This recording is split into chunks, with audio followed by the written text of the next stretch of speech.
So hello everyone, कैसे हैं आप सभी लोग। आई होप कि आप सब अच्छे होंगे। स्वागत करता हूं आप सभी लोगों का मोल कंसेप्ट के अनदर लेक्चर में। आज हम लोग स्टार्ट करने जा रहे हैं mole concept on molecules to make your life easy, to make your mole concept easier. मैंने अलग अलग पार्ट को बाइफरगेट करके आपको मोल कंसेप्ट पढ़ाया। सबसे पहले हम लोगों ने मोल कंसेप्ट डिस्कस करा on electrons, protons and neutrons. उसके बाद हम लोगों ने डिस्कस किया मोल कंसेप्ट ऑन एटम्स, जहां पर बिल्कुल बेसिक से बात हम लोगों ने स्टार्ट करी कि किसी न्यूट्रल एटम में या फिर किसी आयन में इलेक्ट्रॉन, प्रोटॉन और न्यूट्रॉन की कैलकुलेशन कैसे की जाती है, एटॉमिक नंबर क्या होता है, मास नंबर क्या होता है, किसी एलिमेंट को रिप्रेजेंट करने का क्या तरीका होता है। फिर उसके बाद हम लोगों ने डिस्कस करा what do you mean bye Ram, arm and गाम, मतलब रिलेटिव एटॉमिक मास क्या होता है, एटॉमिक मास क्या होता है और ग्राम एटॉमिक मास क्या होता है। उसके बाद हम लोगों ने क्लास इलस्ट्रेशंस डिस्कस करे on mole concept on atoms. आज मैं आप लोगों के सामने लेकर के आया हूं मोल कंसेप्ट ऑन मॉलिक्यूल्स। इसको कर लेने के बाद मोल कंसेप्ट पर हमारी पकड़ पूरी अच्छे से मजबूत हो जाएगी।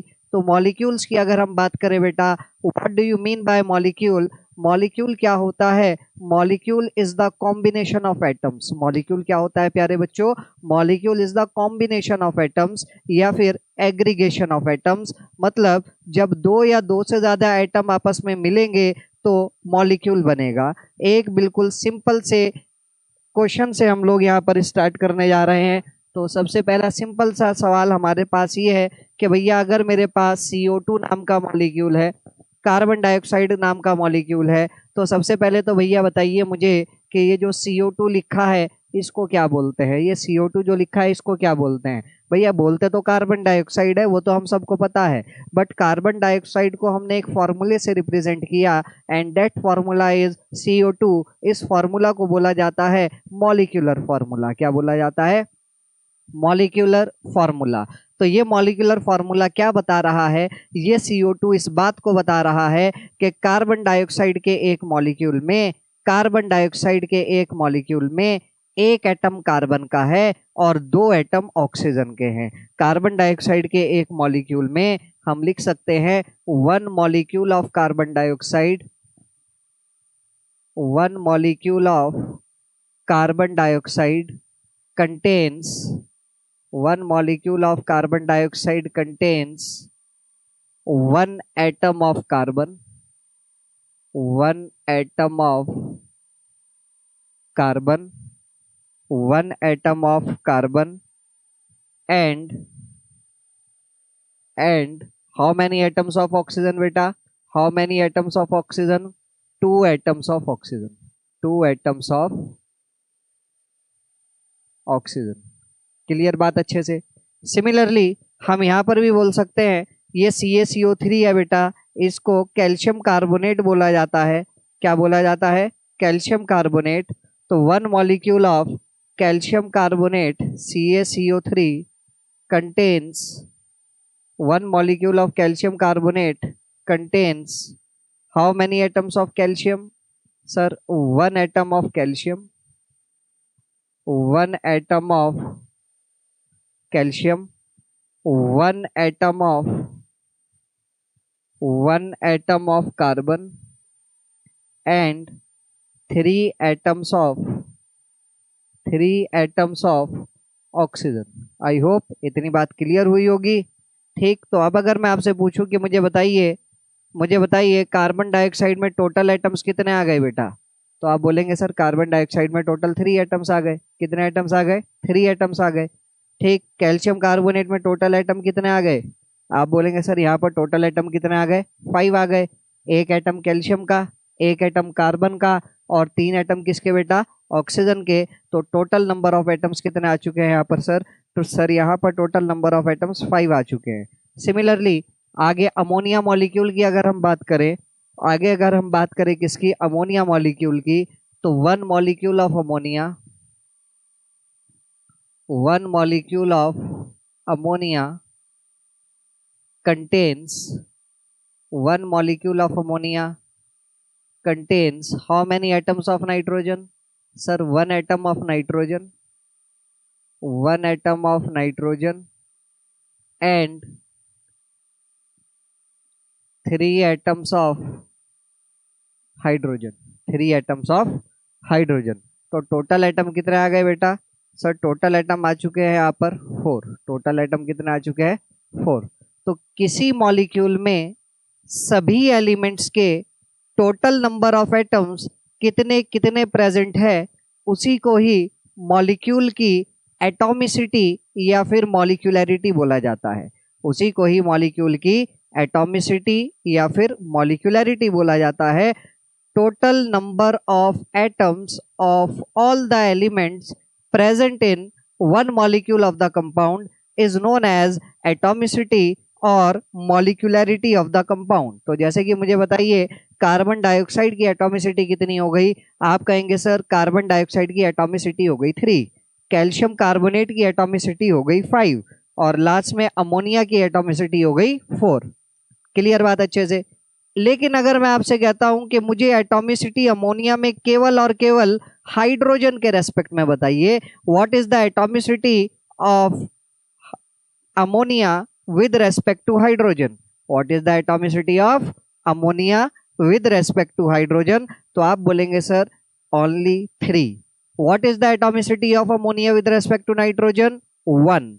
What is the atomicity of calcium carbonate?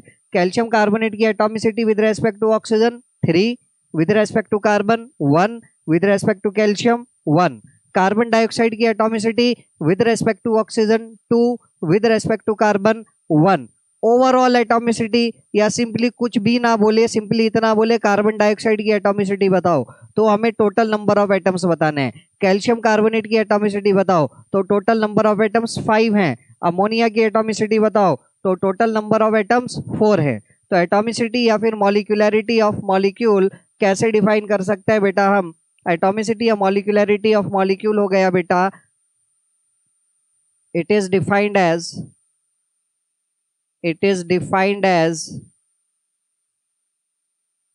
Total number of atoms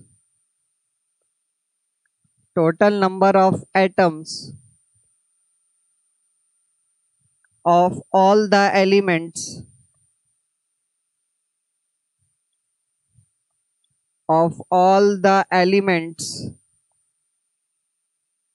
present in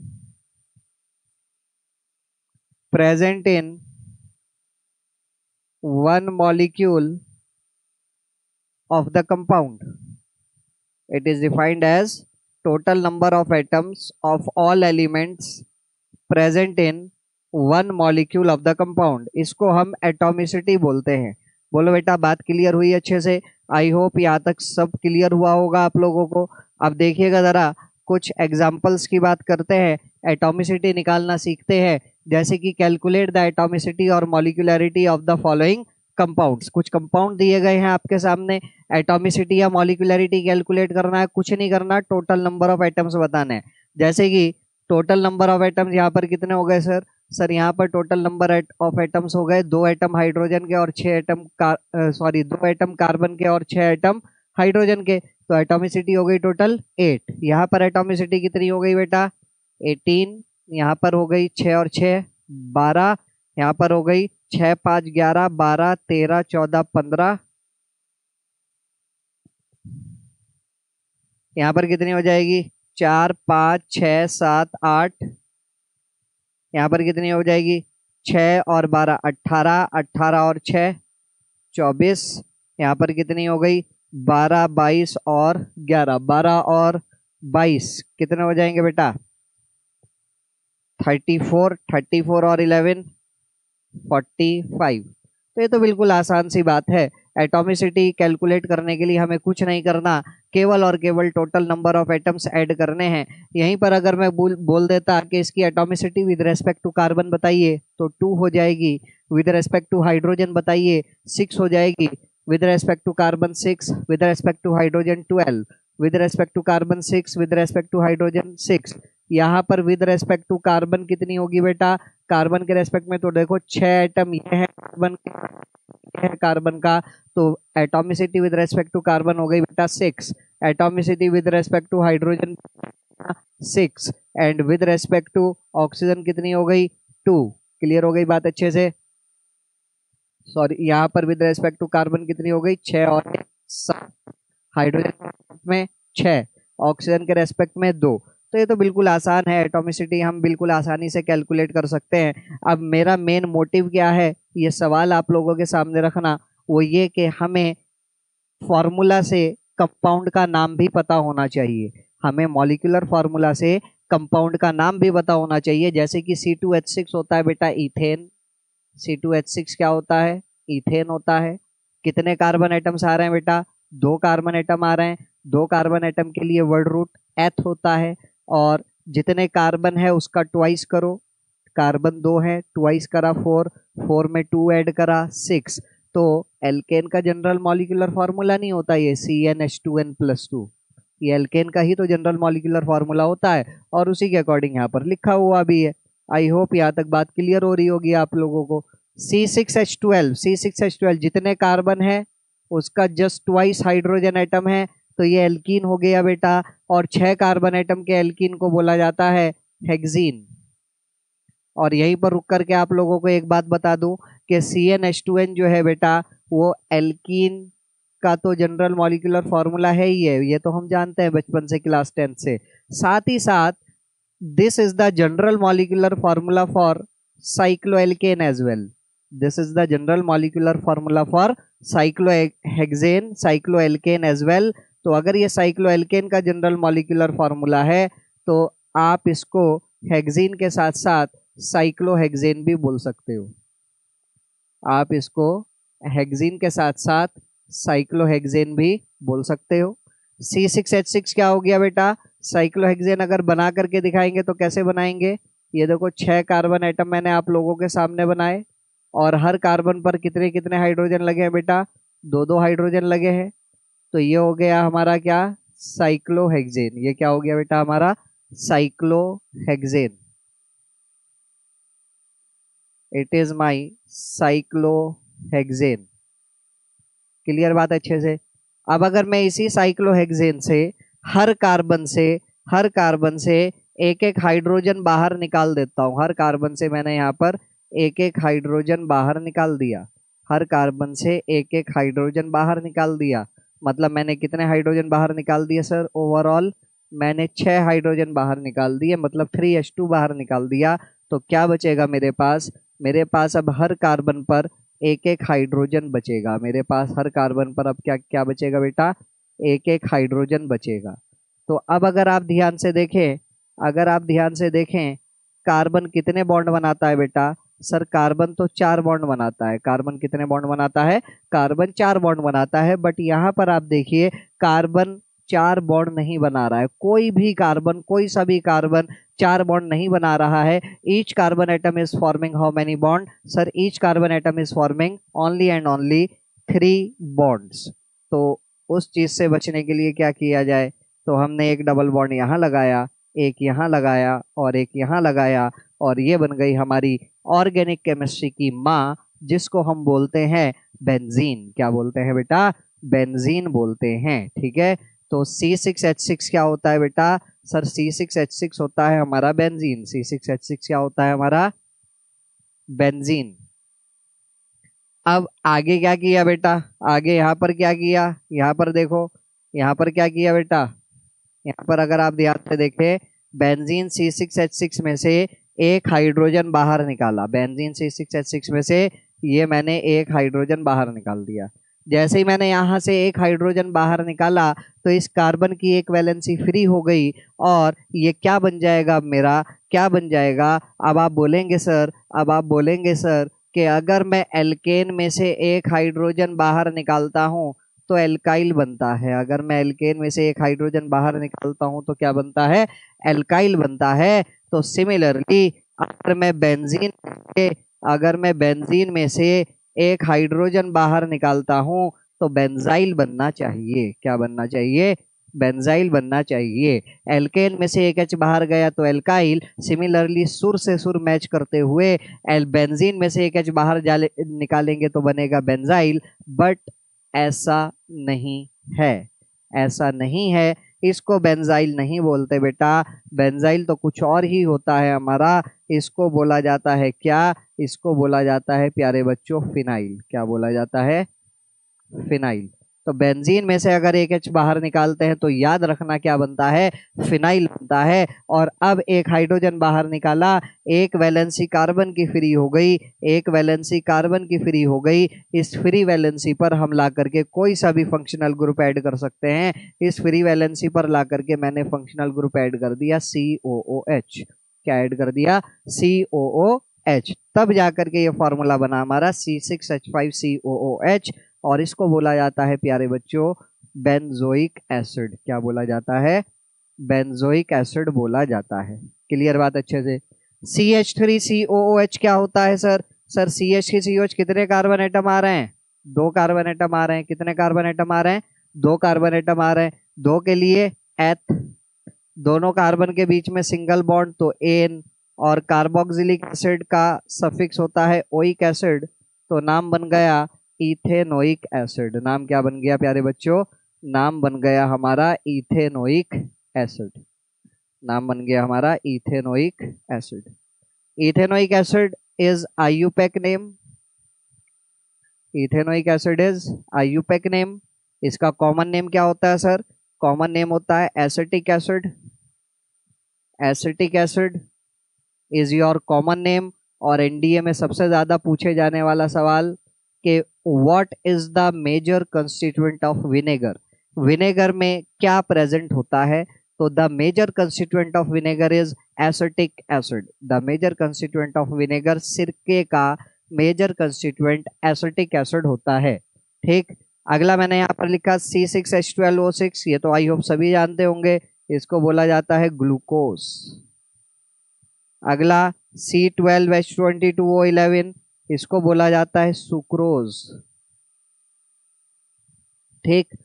last, बल्कि लास्ट तो नहीं बोलेंगे, K4FeCN6। अब आप यहाँ पर देख रहे हो निकल कंपाउंड आपको नजर आ रहा है, जिसके अंदर हम लोगों ने यहाँ पर स्क्वायर ब्रैकेट का इस्तेमाल किया। किसका इस्तेमाल किया? स्क्वायर ब्रैकेट का इस्तेमाल किया। तो ऐसे कंपाउंड जहाँ पर स्क्वायर ब्रैकेट का इस्तेमाल किया जाता है, उन कंपाउंड्स को बोला जाता है बेटा कोऑर्डिनेशन कंपाउंड्स या फिर coordinate compounds. Coordination compounds, it is a coordination compound. ठीक है। नाम वगैरह क्लास 12th में पूरा अलग से आईयूपैक नॉमेनक्लेचर करते हैं कोऑर्डिनेशन कंपाउंड्स का। पूरा एक सेपरेट नाम से पूरा का पूरा चैप्टर डेडिकेटेड है टू कोऑर्डिनेशन कंपाउंड्स। और नाम होता है इसका पोटेशियम फेरोसाइनाइड। आपसे खैर नाम तो नहीं पूछेगा, बट बाकी जितने भी सब लिखे हैं उनका फॉर्मूला दे करके नाम जरूर पूछ सकता है। यहाँ पर अगर हम एटॉमिसिटी कैलकुलेट करना चाहें बेटा, तो यहाँ पर K4FeCN6 ये ऐसे लगा हुआ है। ठीक है, मैं लिख देता हूँ दोबारा। यहाँ पर ये ऐसे लिखा हुआ है K4FeCN6। क्या लिखा हुआ है? K4FeCN6। तो अब बताइए एटॉमिसिटी क्या हो जाएगी? सर एटॉमिसिटी हो जाएगी, अब यहाँ पर एटॉमिसिटी हो जाएगी। अब देखो कार्बन और नाइट्रोजन 2 एटम है, बाहर लगा है होल 6, तो 6 2 12 हो गया। ये तो कितना हो गया बेटा? सर ये तो हो गया हमारा 12। एक ये हो गया और 4 ये हो गए। ठीक है, तो 12 और 5 17। क्लियर हो गई बात अच्छे से? ये इसकी एटॉमिसिटी आ गई। KMnO4 क्या है? सर KMnO4 हमारा स्ट्रॉन्ग ऑक्सीडाइजिंग एजेंट होता है। स्ट्रॉन्ग ऑक्सीडाइजिंग एजेंट होता है, मतलब दूसरे का ऑक्सीडेशन करवाता है। नाम क्या है इसका? सर इसका नाम होता है पोटेशियम परमैंगनेट। क्या नाम होता है इसका? इसका नाम होता है पोटेशियम परमैंगनेट। ठीक, थोड़ी सी जगह बनाते हैं। इसका नाम होता है पोटेशियम पर मैंगनेट। और ये ऊपर वाले का हमने क्या बोला था? K4FeCN6। एटॉमिसिटी कितनी, 6 दूनी 12, 13, 14, 15, 16, 17। ठीक, ये हमारा एक कोऑर्डिनेशन कंपाउंड है।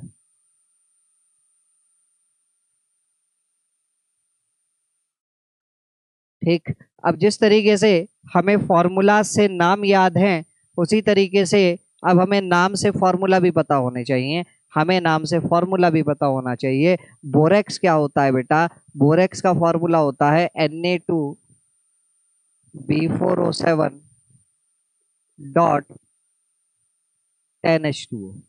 It is your borax, Na2B4O7 dot 10H2O। Blue vitriol क्या होता है? ब्लू विट्रियल होता है सर आपका कॉपर सल्फेट पेंटाहाइड्रेट। और ब्लू कलर के इसके क्रिस्टल्स होते हैं, बड़े ही प्यारे प्यारे क्रिस्टल्स होते हैं इसके ब्लू कलर के। और अगर इसको पानी के अंदर डाल दिया जाए तो सॉल्यूशन का कलर कैसा हो जाता है बेटा? ब्लू कलर हो जाता है। इसीलिए इसको ब्लू विट्रियल बोला जा रहा है। यहाँ पर अगर आप एटॉमिसिटी काउंट करोगे बेटा, तो हाइड्रोजन के एक मॉलिक्यूल में 3 एटम हो गए और यहाँ पर 5 लगा है, तो इसकी वजह से ये आ गया टोटल 15। ठीक, ऑक्सीजन हो गया 4, सल्फर हो गया आपका 1 और कॉपर हो गया बेटा आपका 1। ठीक है, तो 4 और 2 6, 15 और 6 कितना हो गया बेटा? 21। 15 और 6 कितना हो गया प्यारे बच्चों? 21 हो गया। क्लियर है बात अच्छे से? ठीक है सर। चलो, अब क्लास 10th में आप लोगों ने एक चीज करी होगी कि कॉपर सल्फेट का, कॉपर सल्फेट पेंटाहाइड्रेट इसको बोलते हैं। या और ऊपर भी आप देख सकते हो फॉर्मूला के अंदर हमने डॉट के बाद 10H2O लगाया है, नीचे हमने डॉट के बाद 5H2O लगाया है। तो इसको बोला जाता है बेटा वाटर ऑफ क्रिस्टलाइजेशन। क्या बोला जाता है?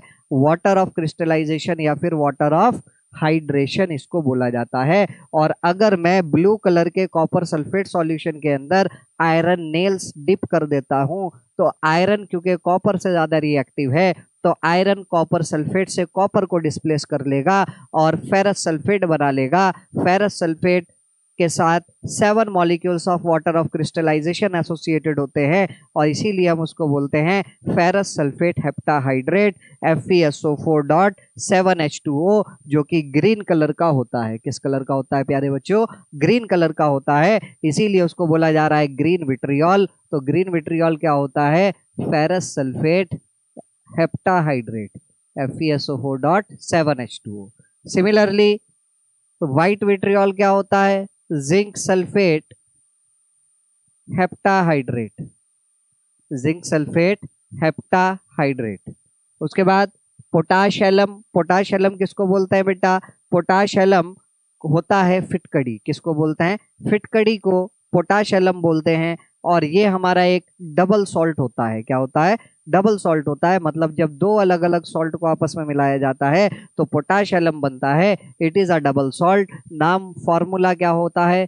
K2SO4 dot Al2SO4 whole thrice dot Al2SO4 whole thrice dot 24H2O। Formula important है, याद रखना है हम लोगों को। मोहर सॉल्ट क्या होता है सर? मोहर सॉल्ट होता है बेटा, इसको बोला जाता है फेरस अमोनियम सल्फेट। क्या बोला जाता है?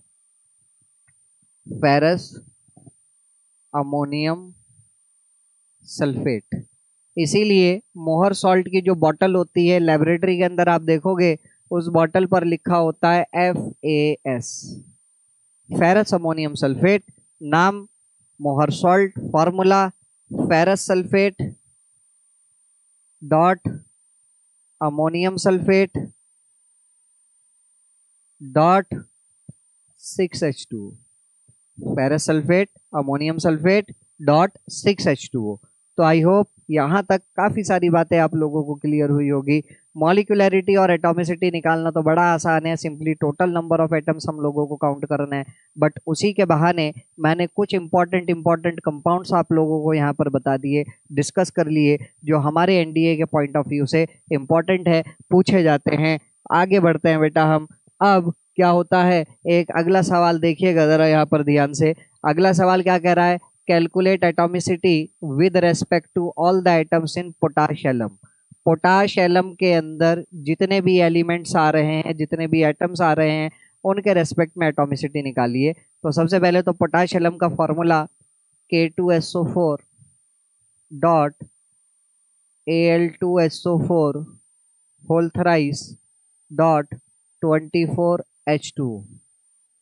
क्लियर बात अच्छे से? तो सबसे पहले मुझे बताइए what are the different different elements जो पोटाश एलम में आ रहे हैं। तो डिफरेंट डिफरेंट एलिमेंट्स कौन कौन है भाई? सर सबसे पहले तो पोटेशियम आ रहा है, सल्फर आ रहा है, ऑक्सीजन आ रहा है, एल्यूमिनियम आ रहा है और हाइड्रोजन आ रहा है। There are 5 different elements in potash alum. तो सभी के रेस्पेक्ट में हम एटॉमिसिटी निकालते हैं। सबसे पहले with respect to carbon, then with respect to potassium, then sulfur, then oxygen, then aluminium and then hydrogen। तो with respect to potassium atomicity कितनी है बेटा? 2। विद रेस्पेक्ट टू बताइए, अब देखो एक सल्फर यहाँ आया, 3 सल्फर यहाँ आए, कितना हो गया बेटा? 4। सल्फर के रेस्पेक्ट में एटॉमिसिटी कितनी हो गई बेटा? 4।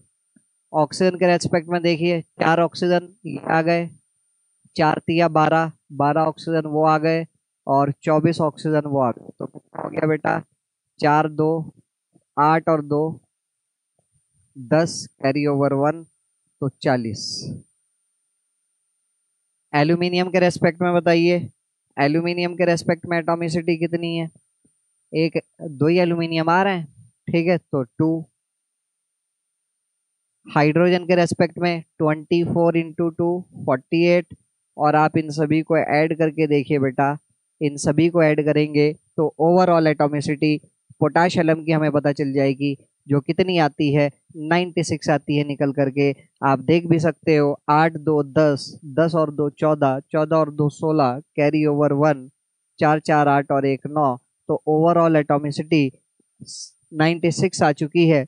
With respect to each and every element हम लोगों ने यहाँ पर एटॉमिसिटी निकाल ली है। आगे बढ़ते हैं।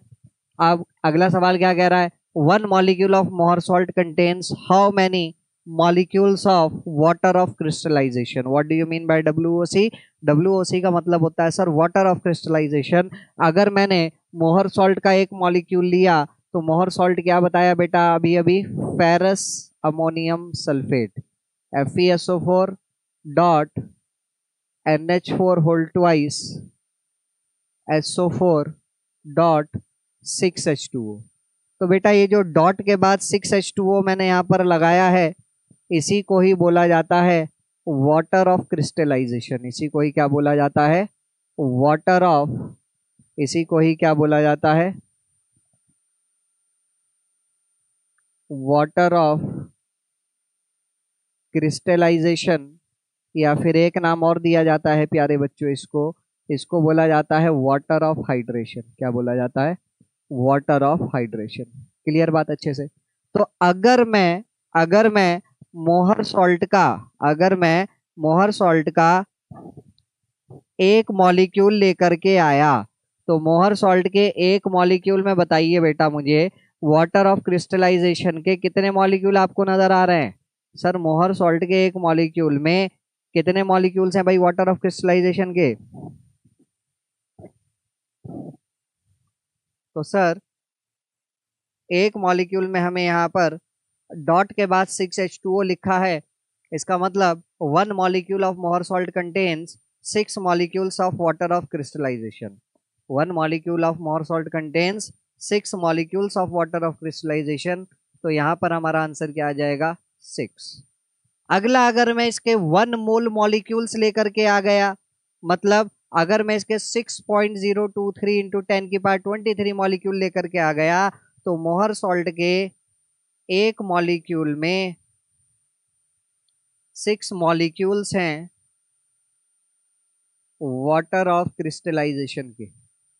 तो अगर मैं इसके 1 मोल मॉलिक्यूल लेकर के आ गया, मतलब अगर मैं इसके 6 इंटू 10 की पावर 23 मॉलिक्यूल्स लेकर के आ गया, 6 इंटू 10 की पावर 23 मॉलिक्यूल्स लेकर के आ गया, तो उसमें वाटर ऑफ क्रिस्टलाइजेशन के कितने मॉलिक्यूल होंगे?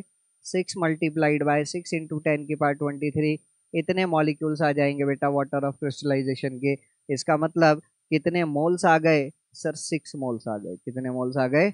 6 मोल्स आ गए। तो यहाँ पर हमारा आंसर क्या हो जाएगा? यहाँ पर हमारा आंसर 6 मोल्स हो जाएगा। यहाँ ऊपर हमारा आंसर 6 मॉलिक्यूल्स हो जाएगा।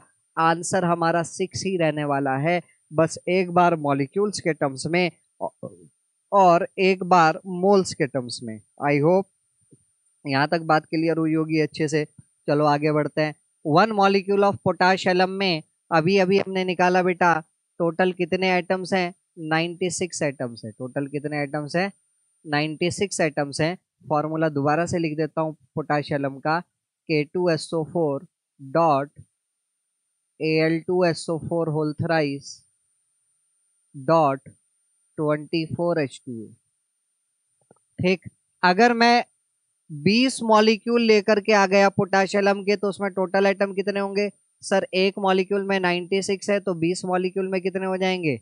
96 मल्टीप्लाइड बाय 20, तो 96 इंटू 20 कितना हो जाएगा? 1920। ठीक है, मल्टीप्लाई करके देखो, 2 6 12, कैरी ओवर 1, 2 9 18 और 119, 1920, इतने एटम्स आ जाएंगे टोटल। ठीक, अगला 100 मॉलिक्यूल्स ऑफ पोटाशियम में कितने एटम होंगे टोटल? 100 से मल्टीप्लाई कर दो, 9600, इतने एटम्स आ जाएंगे। ठीक, लास्ट क्या पूछ रहा है? मुझे एटॉमिसिटी बताओ केवल और केवल ऑक्सीजन के रेस्पेक्ट में। केवल और केवल किसके रेस्पेक्ट में? ऑक्सीजन के रेस्पेक्ट में। तो ऑक्सीजन के रेस्पेक्ट में बेटा अभी अभी एटॉमिसिटी कितनी निकाली हम लोगों ने? ऑक्सीजन के रेस्पेक्ट में सर आपने एटॉमिसिटी निकाली 40। कितनी निकाली? 40 निकाली आपने atomicity with respect to oxygen in potassium. यहाँ पर भी देख लो। ठीक है, 4 तिया 12, 12 और 4 16, 16 और 24 40। ठीक, तो 40 एक मॉलिक्यूल में ऑक्सीजन के रेस्पेक्ट में एटॉमिसिटी है 40। वो कह रहा है 5 मॉलिक्यूल में बताओ, तो मल्टीप्लाइड बाय 5 कितनी आ जाएगी? 200। क्लियर बात अच्छे से? ठीक है सर, मजा आ गया, बहुत बढ़िया। चलो अब आगे बढ़ते हैं। अब हम अपने मॉलिक्यूल को क्लासिफाई करते हैं on the basis of atomicity या फिर मॉलिक्यूलैरिटी। अब हम अपने मॉलिक्यूल को क्लासिफाई करते हैं on the basis of atomicity या फिर मॉलिक्यूलैरिटी के जिस मॉलिक्यूल की एटॉमिसिटी 1 होगी उसको क्या बोला जाएगा, जिसकी 2 होगी उसको क्या बोला जाएगा, जिसकी 3 होगी उसको क्या बोला जाएगा। तो आप देख सकते हैं आपकी स्क्रीन के सामने mono atomic molecules. Mono atomic molecules क्या होते हैं बेटा? वो मॉलिक्यूल्स जिनकी एटॉमिसिटी कितनी होती है? 1। ठीक, एग्जाम्पल के तौर पर अगर हम बात करें, जैसे कि noble gases, helium, neon, argon, krypton, xenon and radon. Clear बात अच्छे से? Alkali metals, lithium, sodium, potassium etcetera. अगला डायटोमिक मॉलिक्यूल्स। डायटोमिक मॉलिक्यूल्स क्या होते हैं सर? वो मॉलिक्यूल्स जिनकी एटॉमिसिटी कितनी होगी? 2 होगी, जिनके अंदर 2 एटम आ रहे होंगे। अब जैसे ही 2 एटम आए, तो सबसे पहला सवाल हमारे दिमाग में क्या आया कि सर जैसे ही 2 एटम आते हैं, जैसे ही 2 एटम आते हैं, तो जैसे ही हमारे पास 2 एटम आते हैं, तो एटॉमिसिटी क्या हो सकती है बेटा? अब हमारे दिमाग में क्या सवाल आ सकता है? सर 2 एटम अगर आ रहे हैं, तो वो दोनों एटम आपके सेम भी हो सकते हैं और डिफरेंट भी हो सकते हैं। वो 2 एटम बेटा हमारे सेम भी हो सकते हैं और डिफरेंट भी हो सकते हैं। अगर दोनों एटम सेम है, अगर दोनों एटम क्या है प्यारे बच्चों? अगर दोनों एटम सेम है, तो उसको बोला जाएगा होमो एटॉमिक मॉलिक्यूल या फिर होमो न्यूक्लियर मॉलिक्यूल। होमो का मतलब होता है सेम। होमो का मतलब क्या होता है? सेम। ठीक है, अगर दोनों एटम सेम है तो आप उसको होमो एटॉमिक मॉलिक्यूल बोलेंगे। क्योंकि एटॉमिसिटी 2 है तो आप डायटोमिक भी बोल सकते हो। तो पूरा नाम अगर लिया जाएगा तो क्या लिया जाएगा? होमो डाई एटॉमिक मॉलिक्यूल। बट मैंने यहाँ पर डाई नहीं लिखा, बिकॉज अभी आगे चल करके ट्राई एटॉमिक मॉलिक्यूल भी देखेंगे, वहां पर होमो ट्राई एटॉमिक हो जाएगा, होमो टेट्रा एटॉमिक 4 वाले में हो जाएगा, होमो पेंटा एटॉमिक 5 वाले में हो जाएगा। तो इन जनरल मैंने होमो एटॉमिक लिख दिया। और अगर दोनों एटम सेम है बेटा, अगर दोनों एटम सेम है, अगर दोनों एटम सेम है, जैसे कि एग्जाम्पल की अगर हम बात करें H2O2 N2। ठीक है, दोनों एटम सेम है, मतलब दोनों न्यूक्लियस भी सेम है, दोनों न्यूक्लियस भी सेम है, इसीलिए होमोन्यूक्लियर बोला जा रहा है। क्लियर बात अच्छे से। H2O2 N2 F2 Cl2 Br2 I2 etcetera. ठीक, अगर दोनों एटम डिफरेंट है बेटा तो उसको बोला जाएगा, अगर दोनों एटम डिफरेंट है बेटा तो उसको क्या बोला जाएगा सर, उसको बोला जाएगा हेट्रो एटॉमिक। क्या बोला जाएगा? हेट्रो एटॉमिक, या फिर एक नाम और हेट्रोन्यूक्लियर। हेट्रोन्यूक्लियर एग्जाम्पल की अगर हम बात करें बेटा, carbon monoxide NO HF HCl HBr HI NaCl KCl etcetera, और भी बहुत सारे हो सकते हैं। क्लियर बात अच्छे से। चलो आगे बढ़ते हैं। ट्राई एटॉमिक मॉलिक्यूल्स जिनकी एटॉमिसिटी 3 होगी, अगर तीनों एटम सेम होंगे तो होमो ट्राई एटॉमिक, अगर तीनों एटम में से मिनिमम एक भी एटम डिफरेंट हो गया तो हेट्रो ट्राई एटॉमिक। होमो ट्राई एटॉमिक में क्या एग्जांपल आ जाएगा सर? सर होमो ट्राई एटॉमिक में एग्जांपल आ जाएगा O3, जिसको हम बोलते हैं ओजोन। हेट्रो ट्राई एटॉमिक में क्या एग्जांपल आ जाएगा? CO2, ठीक, SO2 MgCl2 CaCl2 FeCl2। ठीक है, क्लियर बात अच्छे से। तो तीन तीन एटम आ रहे हैं सभी के अंदर। अगला देखते हैं टेट्रा एटॉमिक मॉलिक्यूल जिसकी एटॉमिसिटी कितनी हो बेटा? 4। होमो में क्या एग्जांपल आ जाएगा सर? होमो में आ जाएगा P4, फॉस्फोरस P4 नाम का मॉलिक्यूल बनाता है। हेट्रो में क्या एग्जांपल आ जाएगा सर? हेट्रो हो जाएगा हमारा जैसे कि सल्फर ट्राइऑक्साइड, अमोनिया। क्लियर बात अच्छे से। और 4 एटम का हेट्रो, और क्या हो जाएगा भाई? अच्छा, ऊपर आप एक वाटर भी लिख सकते हो, वाटर भी लिख सकते हो। ठीक, सल्फर ट्राइऑक्साइड हो गया, 4 एटम आ रहे हैं। ठीक है, अमोनिया हो गया, 4 एटम आ रहे हैं। ठीक है, और बहुत सारे एग्जाम्पल्स आप यहाँ पर लिख सकते हैं। ठीक है, और जैसे कि अगर मैं लिखूं BF3 AlCl3 FeCl3 एक्सेट्रा, बहुत सारे मॉलिक्यूल है। ठीक है, चलो BF3 हो गया। ठीक है, BeCl2। ठीक है, BeCl2 में कितने एटम आ रहे हैं सर? BeCl2 में 3 एटम्स आ रहे हैं। ठीक है, तो ये ट्राइएटॉमिक की कैटेगरी में चला गया। अगला आता है पॉलीएटॉमिक मॉलिक्यूल्स। एक जनरल टर्म यूज की जाती है पॉलीएटॉमिक। पॉली का मतलब होता है मैनी, तो ये आप इन जनरल सभी के लिए इस्तेमाल कर सकते हैं। वो मॉलिक्यूल जिनकी एटॉमिसिटी 2 या 2 से ज़्यादा है उनको आप पॉलीएटॉमिक मॉलिक्यूल्स बोल सकते हो। ठीक, तो पॉलीएटॉमिक मॉलिक्यूल्स मतलब वो मॉलिक्यूल जिनकी एटॉमिसिटी 2 या 2 से ज़्यादा है। होमो में क्या एग्जाम्पल आ जाएगा? जैसे कि मैंने लिख दिया S8। ठीक, ये किसकी कैटेगरी में जाएगा बेटा? ये ऑक्टा एटॉमिक की कैटेगरी में जाएगा। ठीक, हेट्रो में क्या एग्जाम्पल लिख दिया? कोई बढ़िया बढ़िया से मॉलिक्यूल लिख देते हैं, जैसे कि ग्लूकोज हो गया C6H12O6, सुक्रोज हो गया C12H22O11। ठीक, तो आई होप आप लोगों को अच्छे से क्लियर हुआ होगा कि एटॉमिसिटी या मॉलिक्यूलरिटी क्या होता है। मोल कंसेप्ट ऑन मॉलिक्यूल्स करने से पहले हमें एटॉमिसिटी और मॉलिक्यूलरिटी के बारे में पता होना चाहिए, तभी हम मोल कंसेप्ट ऑन मॉलिक्यूल्स में आगे बढ़ सकते हैं। आज के लेक्चर में मैंने कोशिश की कि आप लोगों को पता चले मॉलिक्यूलरिटी या फिर एटॉमिसिटी क्या होती है। आगे आने वाले लेक्चर्स में हम लोग डिस्कस करेंगे about molecular mass, gram molecular mass, उसके बाद मोल कंसेप्ट ऑन मॉलिक्यूल्स पर एक बहुत बढ़िया फ्लो चार्ट बताऊंगा, और आपका मोल कंसेप्ट कप की प्रॉब्लम ज़्यादा से ज़्यादा 2 लाइनों में सॉल्व हो जाएगी। पहली लाइन में फॉर्मूला डालेंगे, अगली लाइन में आंसर निकल करके आ जाएगा। इस तरीके से हमारा मोल कंसेप्ट ओवरऑल समाप्त हो जाएगा, और उसके बाद हम लोग डिस्कस करेंगे एप्लीकेशंस ऑफ मोल कंसेप्ट। तो I hope you have enjoyed today session.